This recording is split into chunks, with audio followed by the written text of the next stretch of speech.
चोर दरवाजे से पास किया है। मिनिस्टर साहब ने कहा कि हम बात करने का मौका देंगे, स्पीकर साहब ने कहा हम बात करने का मौका देंगे। ये लुटेरे सिंध पर काबिज है, ये झूठ बोलते हैं, असेंबली में भी झूठ बोलते हैं, हमारी आवाज दबाना चाहते हैं, लेकिन इनको माफ नहीं करेंगे। ये चोर दरवाजे से चोर बिल पेश करना चाह रहे हैं।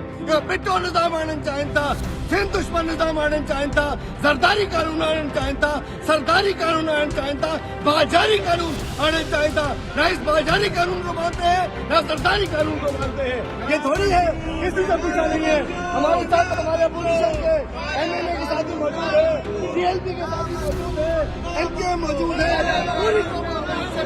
मज़ीद खबरों और तफसीलात के लिए विजिट करें हमारी वेबसाइट www.awamiNewsHD.com।